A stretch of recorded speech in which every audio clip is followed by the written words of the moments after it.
Hai teman-teman, kembali lagi sama aku Cinta. Di sini aku akan ngebahas terkait agama dan kebangsaan. Apa sih kaitannya? Kita akan bahas satu persatu. Nah, untuk pembuka, aku akan ngebahas terkait film yang ada di sini, yaitu Pengepungan di Bukit Duri. Nah, kenapa sih aku milih film ini buat tema tersebut?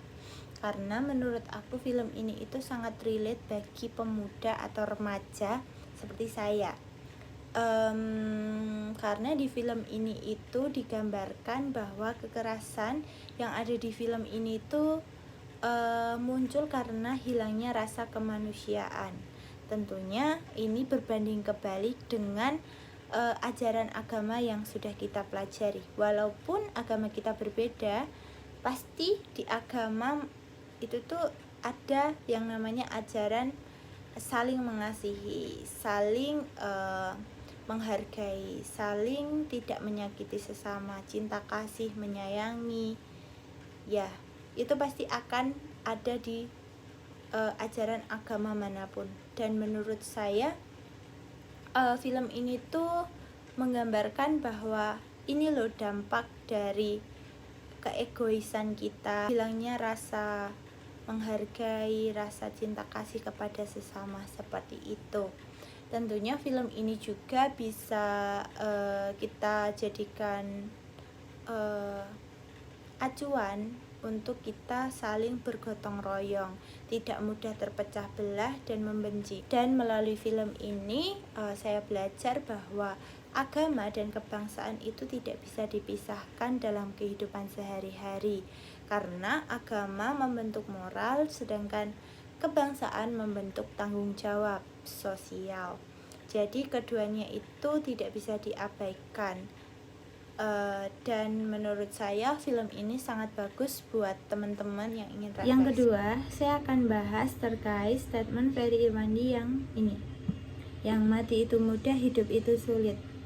Saya sangat setuju dengan statement tersebut karena statement tersebut mengingatkan bahwa tantangan terbesar manusia bukanlah menghadapi kematian, melainkan menjalani kehidupan dengan penuh rasa tanggung jawab.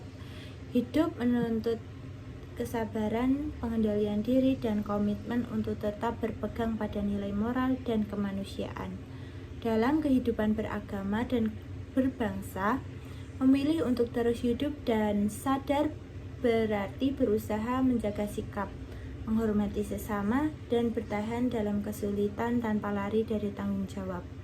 Kesadaran inilah yang menjadikan hidup bukan sekedar bertahan, melainkan bermakna. Ya, menurut saya hal yang paling berat dalam kehidupan adalah menentukan makna dalam hidup. Karena kalau kita tidak bisa menentukan makna dalam hidup, kita tidak memiliki nilai. Dan jika kita tidak memiliki nilai dalam hidup, kita tidak bisa memberikan kontribusi kepada orang lain. Dan itu akan menjadikan hidup hampa. Karena balik lagi, dalam kehidupan pasti lebih banyak kegagalan daripada keberhasilan. Lebih banyak rasa ingin berhenti daripada rasa ingin melanjutkan. Sama halnya dalam kehidupan, kita pasti sering dihadapkan oleh rasa kehilangan. Saya izin untuk menambahkan sumber lain. Saya mohon izin. Di sini saya ambil dari buku ini, dari buku Baca Buku Ini Saat Engkau Patah Hati, halaman 252. Di sini mengatakan bahwa lahir, kita tidak diperkenankan untuk memilih hobi apa yang akan kita bawa ke dunia, atau cita-cita apa yang kelak akan kita banggakan pada semesta. Juga perasaan di mana kita tidak mampu menciptakan atau menghapusnya sesuka hati, tidak mampu memintanya kapan harus datang dan kapan harus pergi. Kita juga tidak bisa memilih lahir dari ibu yang seperti apa dan berjodoh dengan orang yang seperti apa. Dan tentu saja kita tidak memilih untuk lahir menjadi siapa dan kepribadian seperti apa. Selain itu, kita juga tidak bisa menjamin bahwa kita tidak kehilangan hobi kita, pengetahuan kita, perasaan kita, pun ibu, keluarga, pasangan, dan diri kita sendiri. Kita hanya dipinjami oleh Sang Maha Empunya. Dipinjami ibu, dipinjami raga, dipinjami perasaan, dipinjami hobi, apapun kecuali amal. Dan selama itu dipinjami, maka suatu saat akan diminta kembali. Jadi untuk apa kita takut kehilangan? Nah, saya membaca buku ini kayak saya menemukan bahwa apa sih yang kau takutkan dari kematian? Apa sih yang kau takutkan dari kehilangan? Toh itu tuh adalah sebuah roda dalam hidup. Kita akan terus kehilangan apa yang kita sayangi. Ya, kalau bahasa gaulnya adalah semua itu ada masanya.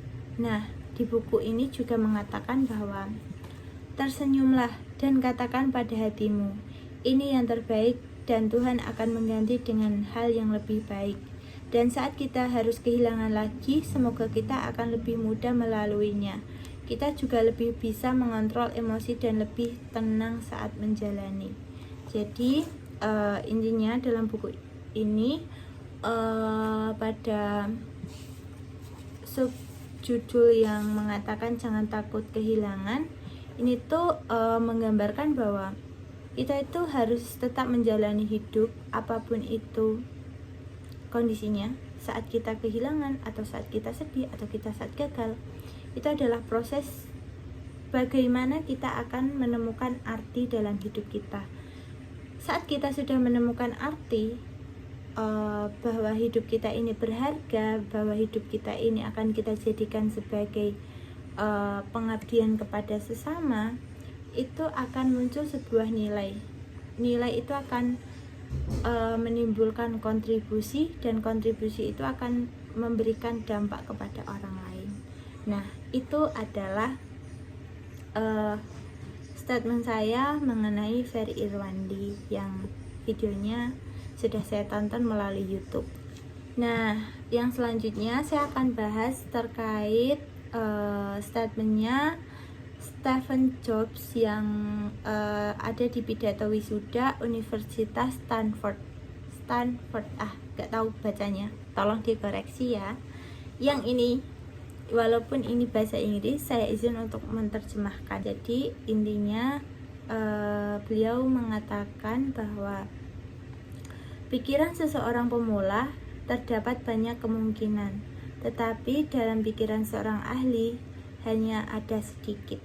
Jadi ketika kita memiliki banyak pertanyaan dalam diri kita, itu berarti diri kita sedang memulai untuk aware atau untuk memperhatikan sesuatu yang ada di lingkungan kita. Kayak sekarang nih, banjir di mana-mana. Kita pasti berpikir bahwa itu dari mana, itu dari dampak apa, kok bisa, dan lain sebagainya. Pertanyaan-pertanyaan yang menumpuk dalam pikiran.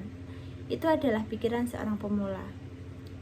Pemula dalam arti memulai untuk memikirkan, memulai untuk aware, untuk memperhatikan. Tapi dalam seseorang yang sudah memulai hal untuk mencari tahu hal yang sama di waktu yang lebih lama, dia pasti sudah tahu jawaban tersebut. Oh, banjir nih, kok bisa ya banjir? Pasti dia sudah ada nih pikiran, karena apa? Oh, ini dampak dari ini loh, kayak gitu. Jadi menurut aku gak apa-apa kita jadi pemula, toh besok kita akan jadi ahli. Yang penting kita konsisten, seperti itu. Nah, itu saja yang bisa saya sampaikan. Closing dari saya, kutipan dari Ferry Irwandi yang mengatakan, mau dimanapun, mau di media sosial atau di lapangan, kita sudah mengambil peran. Contohnya saat kita belajar dan saat kita bekerja, saat kita ingin menyuarakan atau kita ingin perubahan walaupun cuma sekecil semut, kita sudah berperan untuk bangsa Indonesia. Semangat dan sampai jumpa di kesempatan yang akan datang. Bye-bye.